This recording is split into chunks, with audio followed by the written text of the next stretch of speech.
Hey everybody, Josh Peck here. Hope you're doing well. Well, if you've been keeping up with the news, if you've been on social media at all the past few days, couple of weeks, you have probably noticed a lot of content about this secret meeting between pastors and certain other individuals about UFO, UAP, alien disclosure. Well, I actually did an interview with two of those pastors that were there, Larry Ragland and Alan DiDio, and what they had to say was really shocking in one particular aspect that I don't think is getting covered as much. You know, this idea, this is really bigger than UFOs. So the conversation we had goes beyond UFOs and government secrecy. We actually discuss deception. We discuss trafficking. There's a link here to trafficking, hybridization. You could even say that this connects with certain aspects of transhumanism, definitely spiritual warfare in the days of Noah. But the hybridization part of it and the trafficking part of it was really, really shocking to me, and I'm not sure how much that has really been covered. So the problem is, if Christians only focus on the flying aspects or the flying objects aspect of this, they may miss the spiritual system that is forming underneath this. And I think that's what really gives this interview a much larger scope, probably than any others that you have seen. So without further ado, here's my interview with Larry Ragland and Alan DiDio. Pastor Larry Ragland and Bishop Alan DiDio. Am I pronouncing that last name correctly? I know who you're talking about. Yeah. So it's DiDio. You got to put a little marinara sauce on it. DiDio. Yeah, I appreciate you. I appreciate that, because I did a video and I mentioned you, and I kept saying DiDio on accident, and I got corrected. My whole life. Yeah, my whole life. Sometimes I get it wrong, so it's okay. Well, good. Yeah, I got a lot of corrections from very, very kind corrections from a lot of people that already know you, so that's great. Well, hey, I'm really glad to have you guys on the show. This is the first time for both of you, so some of my audience might not be familiar with you. Can you guys introduce yourselves a little bit, how you came to know Jesus and how that led to what you do today? All right, I'll go. All right, so my name's Larry Ragland, married to my lovely wife, Sandy. We pastor a church called Solid Rock Church in Birmingham, Alabama. We actually founded the church 31 years ago. So we've been here, its entire existence. We've been in ministry for 35 years.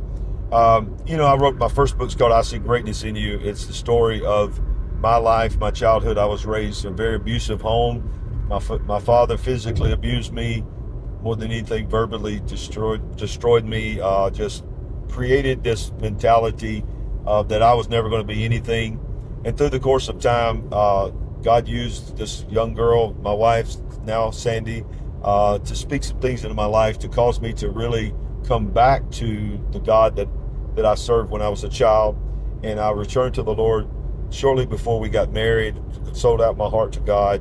And through her words and through the words of other people, I came to the Lord with no desire for ministry whatsoever. We had never had one single discussion of even teaching a Sunday school class, and we just wanted to be married and be together. And we were married, and 4 months later, God called me to be a youth pastor. And a couple of years later, I planted my first church. And 2.5 years later, we planted Solid Rock Church, and the rest is history. About 3.5 years ago, right at the end of, but we were still in COVID, the Lord told me it's time for me to launch the Big Picture podcast, and that's how we got here. So that's my journey, how we made it all the way from never desiring to do anything for ministry to planting a church, being there for over 3 decades. And of course, I followed the man that's on the screen with me, Alan DiDio's example of using the internet for the ministry of God, and that's how I got here. That's amazing. Alan? Yeah, well, thank you, Larry. You're very gracious. We love you. We love your family. You have an amazing church. And Josh, we're so thankful for you and the work that you've done over the years, bringing a lot of attention to this issue. I was 17 years old. I was an atheist at 17 years old. I had been in jail more times than I'd like to admit by that time in my life. And I had a radical spiritual encounter. Jesus saved my life. And I immediately went into Bible college and in full-time ministry, and I worked in prayer ministry. I prayed for more than 100,000 people one-on-one. That was my first job, just praying for people all the time. And then I went from there to launching a missions-based church where we took the Bible where it was illegal, smuggled Bibles into the Middle East, and established churches where they don't want churches to be established, and have worked with the persecuted church around the world. And then we got involved in this whole media thing, and the influence just grew, and our voice grew, and we were able to preach the gospel to even more people. And so that's how we got to where we are today. Man, that's awesome. Praise God. Well, thank you both for that. Well, obviously the reason that you're here, the big elephant in the room, are these secret, well, supposedly secret. I mean, it's all over the place, so they're not really secret. But these UFO meetings, these UFO disclosure meetings that you have both took part in, and we had there were several questions about it, because the way that it's been reported, you hear conflicting things all over the place. So let's just start with the basics, because probably anybody who follows this channel, I've already done 3 or 4 videos on it. But how exactly were you first approached about these meetings? How did this whole thing begin? Well, it starts with, I think, a mutual acquaintance. There are 2 meetings that we're referring to, that Larry and I are referring to. And I think there have been probably other meetings, but there are 2 meetings put on by the same individuals. They were identical meetings, but with different groups of people.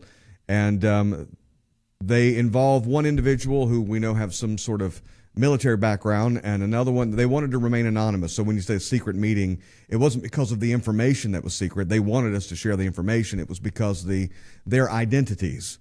They wanted to remain anonymous, and for obvious reasons, with what we're seeing being reported in the news right now, and for the purposes of protecting any continuing investigation they may have into these matters. But they are not government officials, though they got great connection with the government. They've worked in the past with the government. They themselves, I don't think it would be accurate to say, are currently working with the government. But they are concerned instead by what the government is doing. So I would be concerned if the government called a meeting and told pastors, this is what we need to say about alien disclosure. I don't trust the government any further than I can throw it. And that's what these 2 gentlemen who organized this meeting, and whoever else may have been behind it, have organized this meeting because they are concerned about the lies that could be put forward. And so that's kind of the impetus of the meeting, and it was based on their connections with ministers they knew and ministers that those ministers knew. So it was based on a personal relationship. Well, I heard Tony, we were talking about our mutual friend, Tony Merkel. Tony Merkel had asked me to come and be a part of a meeting. It was pretty difficult for us because we were in Tuscaloosa, Alabama, and we left and drove through the night all the way to this meeting, and arrived there at we're close to where this house was going to be. We're meeting at 2 a.m. in the morning. I was dead tired, but we got up the next day and drove to this place. But when we got there, we all we knew is that we were going to be meeting to discuss the upcoming disclosure. And as Alan has said, Joseph C. has said, Tony has said, others that were in the meeting, when we got in there, of course, our mutual friend Jamie Walden was in the meeting with me. I've actually heard it said, and I want to correct one thing, that our meeting was a larger meeting. I think our meeting was actually a smaller meeting than your meeting, Alan, because in our meeting, it was actually just me, Sandy, my wife, Tony, Jamie Walden, and one other pastor. That's a local pastor that I don't know his name. Oh, wow. And I think he actually happened to be the pastor of one of the people that was in the house. It was either I'm not sure. He was either the pastor of the person that lives there that was letting us use their house, or another, because there was some people coming and going. They had prepared food for us and everything. So that's how I got invited to it. And I was a little overwhelmed. I think our meeting also, one other thing about our meeting might be a little different than yours, is it was 8 hours. Ours was almost 8 hours. And it was the first half, 3.5 hours was dealing with human trafficking. And it was just things that I can't even say here on this program that was just unbelievable. Then we took a break, and then after that we came back, and the second half was about the UFOs and UAPs. So I wanted to sort of set the record a little bit straight on our meeting on that as well. And I was at NRB, and I would have probably been at the meeting that Alan was in as well, because I was there at the same booth. We're all a part of the same publisher, many of us are. And but I had to fly out that the Thursday to go to South Africa to preach, and Tony had already said something to me about the meeting. So I would have probably been at the second meeting as well, but because I was preaching in South Africa, I couldn't be there. Got it. From what you can tell us, do you know who exactly organized these meetings? Was this just anything that you can tell us about who actually organized this? Yeah, and that's the only reason this is secret. And it turns out there are additional meetings. There are other meetings that have gone on because of the secrecy. We don't have all the details of who they've met with and when they've met with, because some people who were in these meetings want to be known. Some of them don't want to be known, but the organizers themselves, we're calling them a private group of Christian intelligence operators. That's what we're calling them, who have had, again, experience within the government in the past. We don't know what their connections may be currently, but they are investigating. So they are outside investigating some things that are going on within the government. I would agree with that. It's absolutely exactly what was told to us, and and we go back to a central figure, which is a great man of God, Tony Merkel. He's the one that's had the previous connection with this group that were leading the meetings, and he was the one that orchestrated getting me to the meeting. He was also the one that orchestrated, being approached by them, hey, what do you think about getting these guys together? So Tony is, he spoke high of these guys. And by the way, listen, these guys are, as we've said, all of us have said on shows, these are not government officials. They were connected to people, currently and former connected to people. But these guys, the one thing I want to say about them, these are men of God. They love God, man. Their motivation was not to be a tool of the government. Their motivation was the church. They were there to talk to pastors. They were there to say, look, we don't know what a lot of this stuff is, but we know enough to know that the church is not ready. And I just want to give them props. That's the purpose of this meeting. It was to prepare the church to wake up for what's coming. Yeah, definitely. Why do you believe that yourselves and the few others that were selected, why do you believe it was you guys that were selected as opposed to like any other group or any other individuals?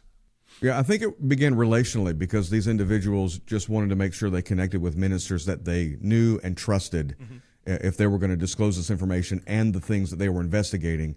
And so that's the reason why it was such a small circle of people within kind of the same stream, if you will, because they wanted to start with people that they knew and people that they trust. And it turned out one of the individuals, because I go into things like this skeptic, looking kind of side-eye, like, how do I know that this isn't a psychological operation, right? How do I know that this isn't a part of some sort of propaganda? But I knew one of the individuals who was leading the meeting, and I know him to be a man of God who is absolutely sincere, and I certainly believe he believed what he was telling me. And then after the meeting, one of the things that gave it legitimacy is that after the meeting, within 24 hours or so, the president came out, as they said, now here it is, it's coming immediately. The president came out and began to drop these little seeds that disclosure was coming. And so a lot of people say, yeah, well, they've been saying that for years. And so what makes this intelligence meeting or briefing that you had beneficial or any different? It was this. They were saying very, very quickly, this is going to come. It could come immediately. It's going to start slow and then all of a sudden, and it's going to happen this year leading into 2027.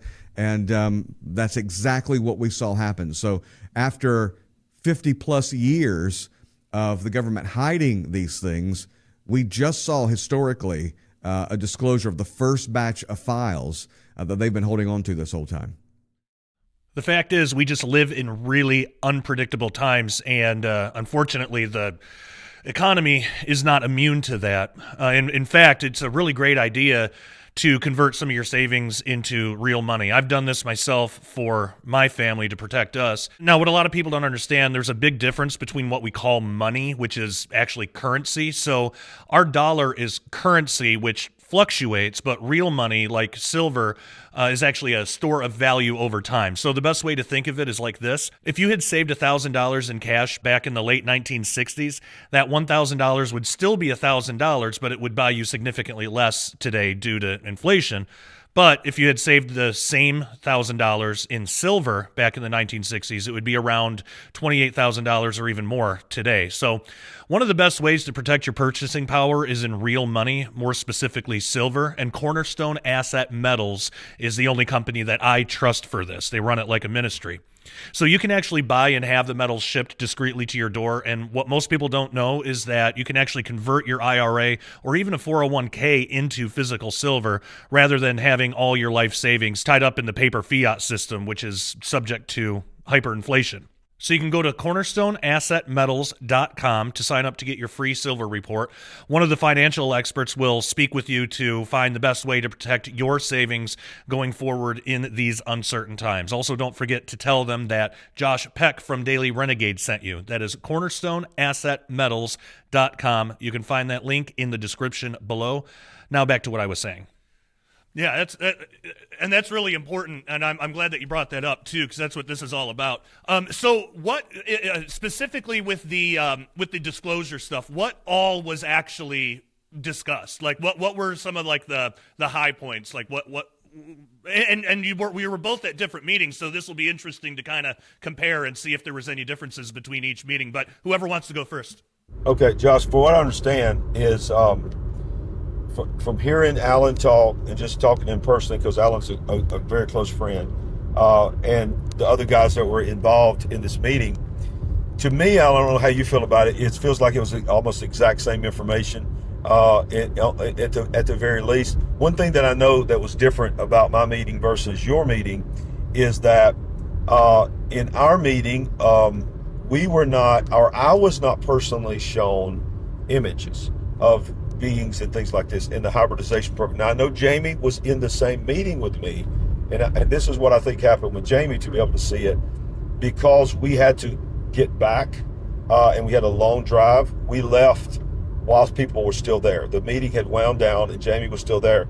So from what, and I haven't asked Jamie this personally, Jamie's a friend as well, that I need to ask him because I know he has said in the email to you that he was shown images. So I think probably what happened, and I'm just speculating here, speaking for Jamie, is that he was probably shown some things in casual conversation afterwards. Because when we were shown a slideshow, we were shown the narrative that's coming. We were told this is what's going to be able to be said. Okay, all right. Well, we were told the things that were going to probably come out of the government. We were told about the crafts, the different types of crafts that would be said. You know, you've heard the term spouted about 90%, upwards of 80 to 90% can be self-explained, can be explained that's human technology, reverse engineered. The 10 to 20%, depending on who you ask, they don't know what that is. So everything that we heard, Josh, for me personally, I can say you could really trace back to public knowledge. It was nothing. It was not a bombshell. It was not like, wow, I never thought that. I never heard that. It was more, in my opinion, justification of what we had always heard, those that are in this vein here, things. And you had people that had authority saying, yes, some of the things that you've heard about, that's been out there, that some of these government officials have said and whistleblowers have said, we can confirm to you that, at least on the surface, these things seem to be true, but we also want to warn you, just like Jesus warned you, there's going to be a lot of it's going to be huge deception. So for me, I was very appreciative. Honestly, the hardest part for me and my wife to digest was not really even the UFO, UAP. It was the human trafficking side and how it was tied, how they were linked and how they were being used together in some ways. That was what was troubling to me. What did they tell you about a link between trafficking and UFO disclosure? Well, a lot of it, now it's come out just recently. I forgot who it was that, it was Greer. Greer had said, you can just find it where pull over, because I don't want to get out of the signal, so just find us a place.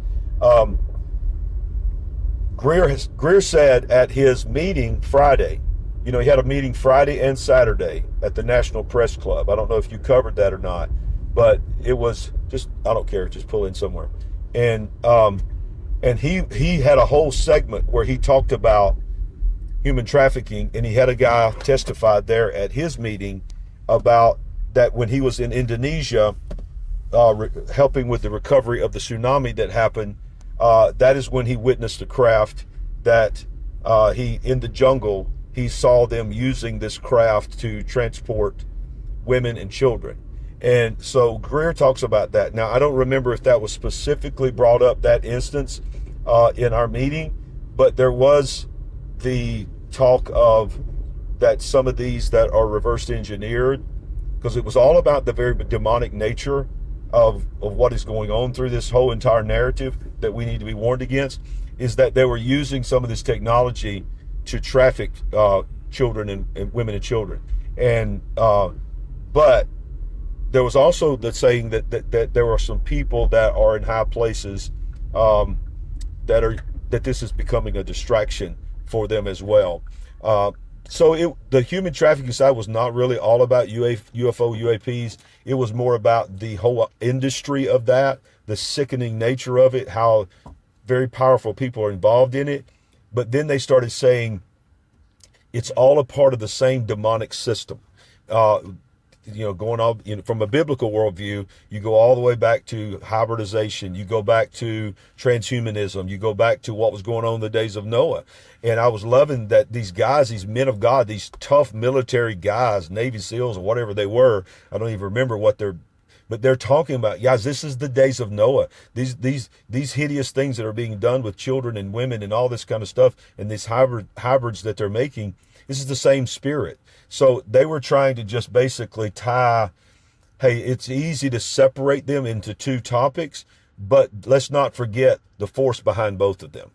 Yeah, that's really important. That's so interesting that came up, because several years ago, I directed a award-winning documentary called Silent Cry: The Darker Side of Trafficking, and it's, as far as I know, it's the only documentary that's ever covered the dark spiritual aspect behind what drives human trafficking.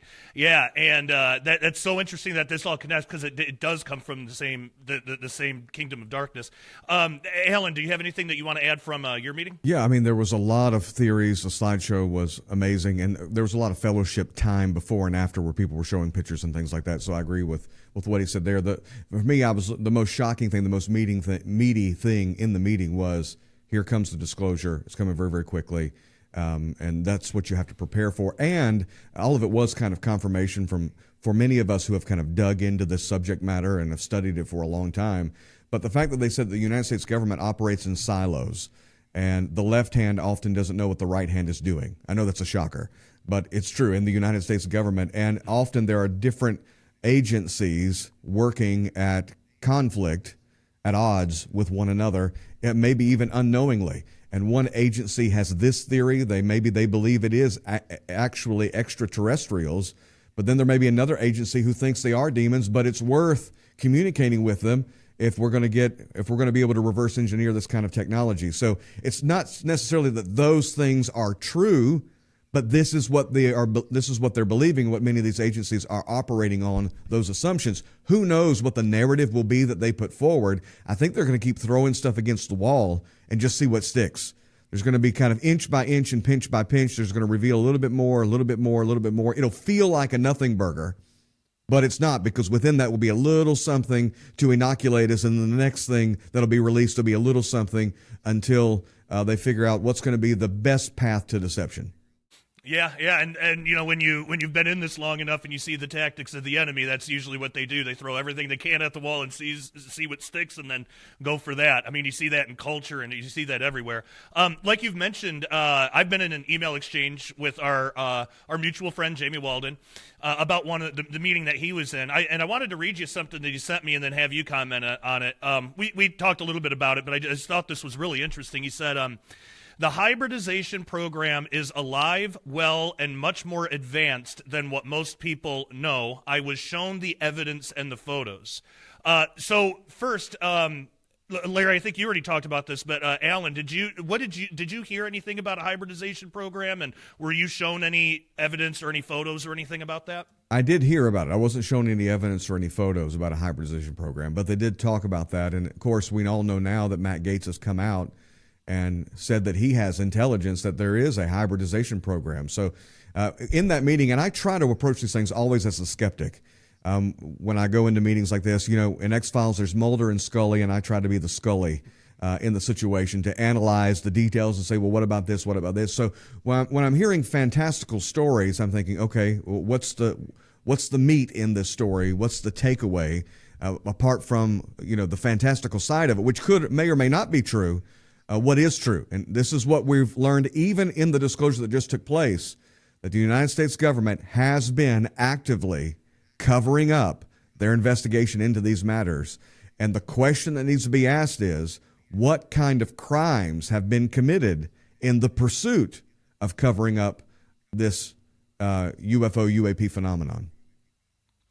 Did they give you any information about what the purpose of the hybridization program is? Because to us Christians, that sounds a lot like Genesis 6 stuff. But what was their interpretation, or did they give any interpretation or any reason for why this is happening?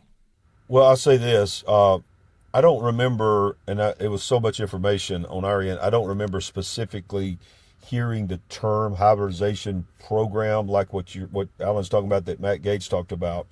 But I do remember them talking about super soldiers. I do remember them talking about that the government has evidence that Russia, even back in the 50s and 60s, and of course we know obviously what the Nazis were doing, what they were trying to build. And then of course here in my state, we have Rocket City, Huntsville, Alabama, where Werner von Braun came, Operation Paperclip came, and many of the Nazi scientists and doctors and all of this came with them here. And here in Alabama, we're told all the time about the things that were done underground here. The rumors are that there was, even back in the 60s and the 50s and 60s, while we were trying to go to the moon, that we were really trying to continue some of the things that were going on during the war. That's all allegedly. But I do remember in our meeting them talking about that there was the government side of it was trying to, something along the lines of trying to, as I think it's just nothing new to your viewers, create a super soldier and all of this by some of the things that they're learning through this technology. But as far as whatever these beings are, we know, you said it, Josh, it goes back to the days of Noah. And Jesus said, hey, it's going to be the same conditions. Well, those conditions were whatever these aliens there, because if you're not of this world, if you don't have a body, you don't have dominion, and you're trying to operate here within any kind of authority here in this realm, you're an illegal alien, and that's what you are. And so you're trying to operate outside of what God has given you permission to do, and they crossed that boundary to try to taint that. And I don't think they've ever given up on that. And I don't know if we'll ever be told by our government, but I think the people that are on this program right now, and the people that are watching this program, we know exactly what hybridization means in the terms of what Jesus was preparing us for. Yeah, absolutely. Genesis 6 spells it out. Jesus told us to look for the days of Noah, that there was going to be a repeat of that, and I think that that's exactly what we're seeing. And it makes, when you take it from a biblical perspective, it makes perfect sense. Everything lines up. It's simple. Alan, something you said in a video really caught my attention. You said that you were warned about people saying that the alien issue is more complicated than it just being demonic. Can you elaborate on that? Yeah, thank you for asking that, because we know that the fact that these alien entities, that it is complicated biblically, that there is certainly, you've got Nephilim, you've got demons. Some think demons are separate from fallen angels. You've got the idea of demonically inspired technology being used, transhumanism. So we do know biblically that there's nuance. So I don't mean that if you say it's demonic, that you're a part of that, because by saying it's demonic, we just simply mean it's evil. It's a part of a nefarious agenda.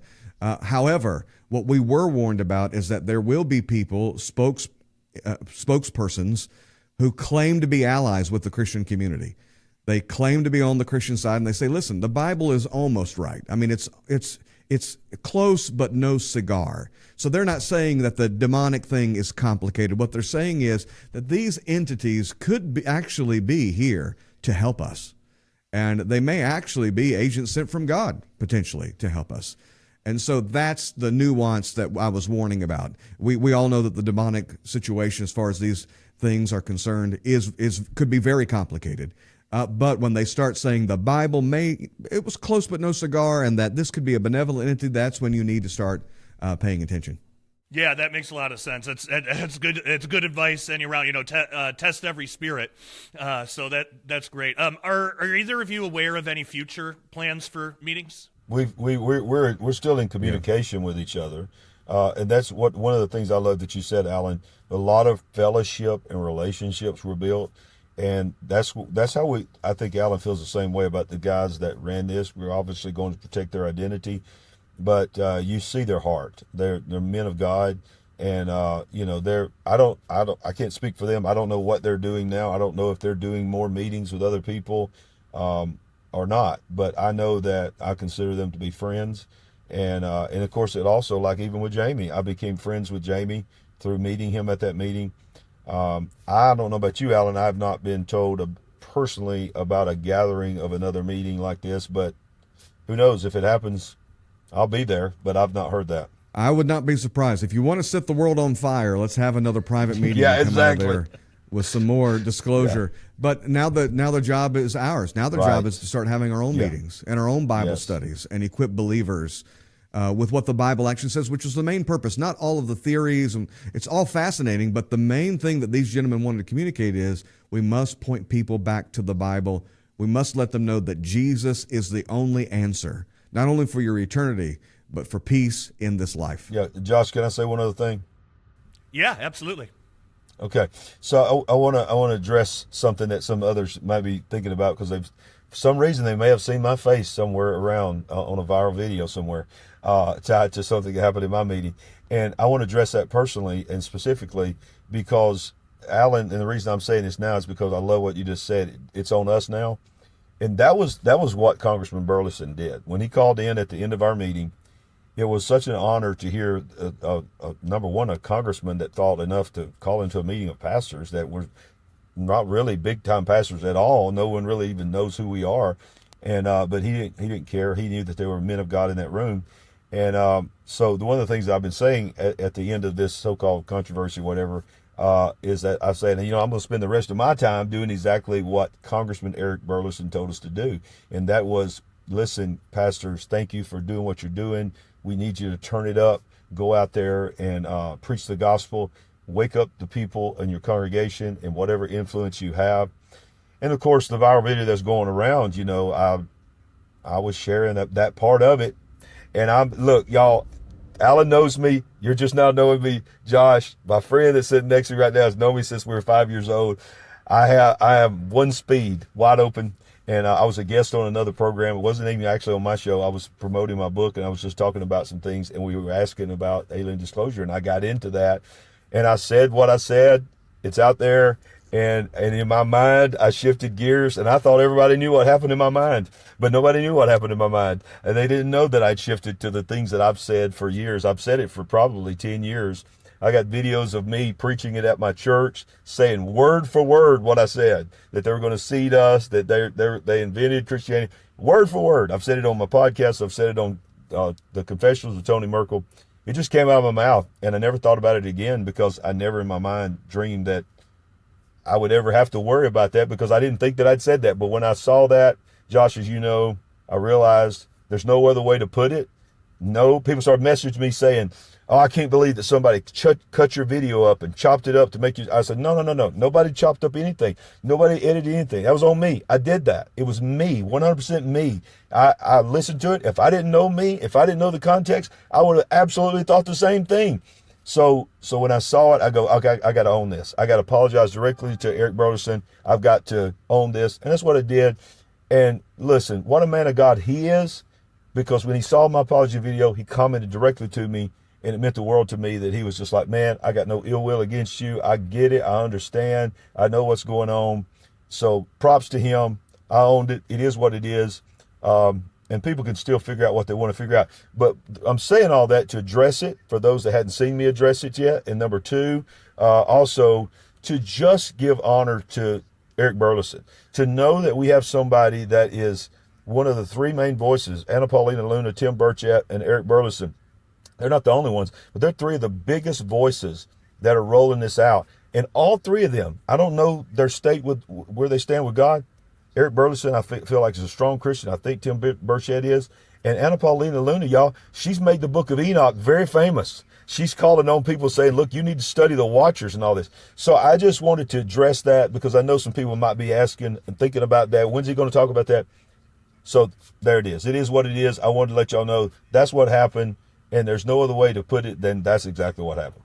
I appreciate you saying that, and and I've said it before on this channel, but I really thought the way that you handled that was really commendable, and unfortunately, it's very rare to see that among pastors nowadays. Whenever there's any little bit of anything, and everybody makes mistakes, it happens, we're all human, but most times, a lot of times, there's obfuscation, gaslighting, denial, and it was a breath of fresh air to see you just own it and just apologize, and then that was it. That's all it needs to be. And I thought that was really great. Thank you, Josh. I appreciate it. With everything happening in the world today, it's really impossible to know when or where the next disaster will strike. It makes sense why the Bible is full of passages telling us how important it is to be prepared. And that's why Daily Renegade has partnered with My Patriot Supply, not only for my own household, but to help all of you as well. Just click on the links in the description below for access to emergency food, survival supplies, and even generators so that when the next disaster hits, you won't be unprepared. Now, you know me, I don't ever suggest anything to you guys that I don't use myself or believe would be beneficial to you. And My Patriot Supply makes it really easy to protect yourself and your family right now. There really isn't any excuse for not being at least minimally prepared, so check out those links in the description below and give your family the peace of mind that no matter what comes along, you'll be ready. Now back to what I was saying. Yeah, absolutely. All right, So wrapping all this up, the most important thing here is about how we as Christians need to be handling disclosure and how we think about extraterrestrials and all of that stuff. So I'll let each of you go, but what do you both want the church to know about UFO disclosure? Whoever wants to go first. Well, Matthew 24 says, take heed that no man deceive you. The number one marker of the last days would be an influx of deception. And the only way to counteract that, the silver bullet, is to get in the Word of God. We've got to begin to encourage Christians to read the Bible, to pick up the Bible once again in their daily lives, to fall in love with the words on the page instead of listening to your favorite podcast. That's the reason why I dipped my toe into this subject matter with my book, Summoning the Demon, because I saw so many people going down these rabbit holes and detaching from Scripture. I wanted to say, okay, let's use those things as clickbait, if you will, to bring them back to the Word of God and say, what does the Bible actually say about these things? And as our friend Troy Brewer says, there are lots of different theories about what these things are. The question is, who do they say Jesus is? What do they say about Jesus? So we've got to get that paradigm straight. There is nothing about extraterrestrial life that in any way affects us as Christians. There's nothing about extraterrestrial life that should in any way, if that's the theory they put forward, affect our faith in God. It has no impact on us. There are certainly some theological implications we'll have to iron out and look at, but it shouldn't shake us. However, if Christians aren't introduced to these ideas in Scripture, then they will be shaken. So the encouragement is to pastors, to church leaders, to Bible study leaders, open this up. It's no longer a fringe issue. Start to talk about what the Bible says about non-human intelligence and about strange occurrences in the skies, chariots of fire, signs in the heavens. Begin to talk about these things so that when we have disclosure, when whatever comes out, whatever theory it is that's put forward, they're not shaken by it. They've already been told that it's coming. Excellent.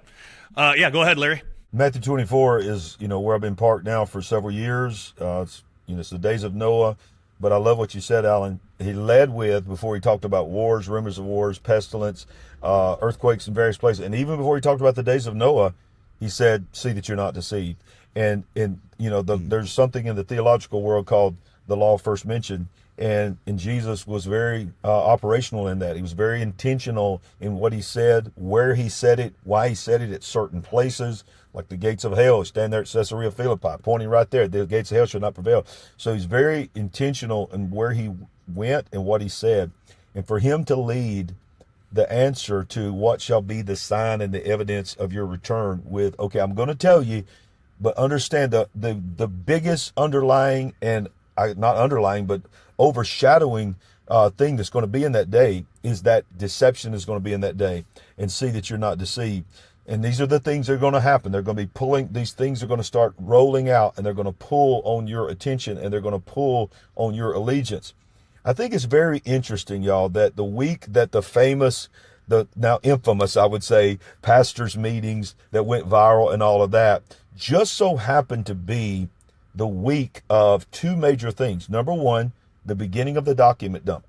Some people are calling it Disclosure Day, May 8th. I'm not calling it Disclosure Day. I'm calling it the document dump, the beginning of the document dump. In my opinion, Disclosure Day, if you want to put a title on it, is going to happen when the President of the United States stands before the world with the symbol in front of him and says, we are not alone, and begins to systematically say things. I believe that's the beginning of what's known as Disclosure Day. But also, in addition to that, the very same day that the document dump came was the Dr. Stephen Greer press conference at the National Press Club, where he had over 100 whistleblowers there. He systematically, I've watched probably 75% of it so far, systematically on his side showed his argument that these are our friends, that these are our elder brothers, that they're ready to change the world for us if we'll handle this the right way. But listen to me, what he also did, he systematically, there is video evidence for everyone watching this program to go watch for yourself. And we did a program on it, Sandy and I, just this past week, 2 different programs on Stephen Greer. He says the greatest deception and delusion and the greatest danger of this day is not the beings that are from other planets or dimensions, but the radical, fringe, religious groups that say they are demonic. He calls J.D. Vance out multiple times and says it was the most reckless, dangerous thing that a vice president or a sitting president or a high official has ever said, to call them demonic. And he says that if you go in that route and your belief system, it will end catastrophically. This is what Dr. Stephen Greer said on May 8th. He said, there's only 2 ways that we can receive this disclosure.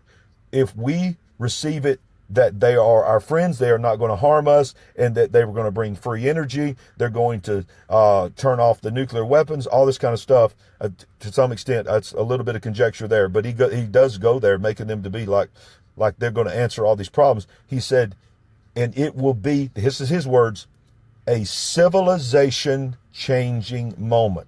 That was what he said. And he said, but if we answer it the other way, basically aligned up with the religious zealots, it will be one of the most catastrophic things that we have ever done in the history of humanity. So all these things drop on the same week. Come on, y'all. This was planned. Going back to our meeting, one final thing I want to say about our meeting is, I don't know if you heard this, Alan, and it hit me live while I'm doing the show a couple of weeks ago. When they were talking about Disclosure Day, they said, listen, we were told, okay, in the pipeline, that there was going to be something, a major announcement was going to be made on the 79th anniversary of Roswell, which is July 8th. We were told that, and I still believe there's going to be something that's going to drop on that day, 7th or the 8th. But this is what they told us in February. But we've been told something along this lines, don't quote me, something was told to Donald Trump and the administration, we need to move this up to May. I went back to my notes, and I noticed in my notes that it said it was supposed to be in July, but in this meeting they said something happened to cause them to say this has to be moved back to May. And when I heard that May 8th they were going to drop the first document dump, I thought, wow, this is just my opinion. I wonder if that's something that happened was they got wind of Dr. Stephen Greer's meeting that was going to happen to try to get out in front of disclosure and shift the narrative. And somebody said, we can't let him have the stage by himself. So they did it together on the same day. That's just my opinion. Wow. Yeah, we've covered him here a couple of times on the show, and we'll continue to do so. I haven't had a chance to cover that exact meeting yet, but man, talk about an individual that is just leading people straight through the gates of hell. And so I'm glad that there are people out there like yourselves, and hopefully like me too. To the little extent that I can, that's trying to really put the truth out there. And he's right. If we take the stance that they're demonic and people know that, it will be the most destructive thing to the kingdom of darkness. But that's who people like that have aligned with. But that's what we need to do. We need to get people woken up, get people to realize who Jesus is first and foremost, and the rest will follow. Well, before we go, if the audience wants to find out more about you and what you do, where can they go? Let's start with Alan. Well, you can go to revivalnation.com. In fact, we've retooled our homepage, so you can go there and you can see a lot of teachings on this subject. So if you're not sure how to broach this with your church or with other people, there's lots of sermons and interviews and stuff right there. Even some previously classified documents that I put out in my book, Summoning the Demon, is available there for free for you to take a look at and download. Just a lot of information. Revivalnation.com. We've got some free books available in our bookstore. Lots of resources just to help you. All right, Larry. And I will say this, Summoning the Demon is a phenomenal book, Alan. It is a resource book for me. Oh, it was very well written, very well documented. He brings the receipts in it. So I highly, highly encourage everyone that's watching this to get a copy of Summoning the Demon. It's phenomenal. But if people want to check and connect with our ministry, it's very easy. LarryRagland.com. You go there. We have blogs. We have every video that we've ever done on YouTube is there to watch for free. We have audio podcasts. We have just different types of, and of course, I got both my books. My first book, I See Greatness in You, is there. And my latest book that's been out for just a little over a month now, called The Final Flood, which is based on everything that we're talking about right now. God is really blessing it. We're getting testimonies from all over the world that it's changing their lives. I'm just honored and blessed by that. I thank God for it. And it's opening doors, and the timing, I feel like, not just of my book, but many other books that are out there and podcasts and platforms like we're seeing now. God is elevating people in the right way, in not a superstar way. I think the day of the superstar preacher is over, and thank God for it. But you're talking about faithful people that's just been serving the Lord, just trying to do things that are the right way. God is taking those voices and speaking out in this last day, and I think it's very important. I'm honored to be a part of that. I would love for anybody to come over and connect with us on our YouTube channel. You can go to YouTube, just search for my name or The Big Picture. The name of our podcast is called The Big Picture. Sandy and I do a live 2-hour news program every Monday night, and then we do breaking news throughout the day. So LarryRagland.com is where to get it. And y'all make sure you follow this dude right here named Alan DiDio. He is the real deal. And Josh, I think. Listen, The Final Flood is a fantastic book, so I got to say that too. Thank you. Everybody needs to get The Final Flood. Well, thank you, sir. And Josh, listen, I appreciate you, buddy. I appreciate what you do with Prophecy Watchers and all the other things that you do. It is, I think, a kingdom connection. I'm honored to be connected with you, and look forward to calling you friend, brother. Amen. Same here. Well, thank you both so much for just everything you do to try to get the truth out about this UFO alien deception stuff, and actually set the record straight, set people straight of what the Bible has to say about all these things. And the Bible does have quite a bit to say. This is a topic that's been near and dear to my heart my entire life, really, but in full-time ministry the past 15 years. And I was brought up in a church where we didn't really get into a lot of the stranger aspects that I pretty much like just live in now. But because of that, I didn't know things like how aliens or UFOs even fit into the Bible, and I could have easily been one of those ones that was deceived into thinking like any number of false narratives that are out there. So I just really appreciate the work that both of you are doing to get the truth out about what these things are and how it connects right back to Genesis 6, days of Noah, and just the end time stuff that we're living in now. So really appreciate you guys. Love to have you back on the show anytime you want. Thank you for making the time for this. Thank you, man. Thank you. Thank you, sir. Anytime. All right, and everybody else, thank you so much for watching, and until next time, love you all, take care, and God bless. If you've enjoyed this video, you are a renegade to the satanic beast system running the world right now. For more information the enemy doesn't want you knowing about, come visit us at dailyrenegade.com for full, uncensored videos and access to an amazing community of like-minded believers. Memberships are only $10 a month or $100 a year, and if you can do it, I suggest getting the $100 a year because it's cheaper in the long run. You essentially get 2 months for free that way. The link again is dailyrenegade.com, which you can find in the description below. We'll see you there.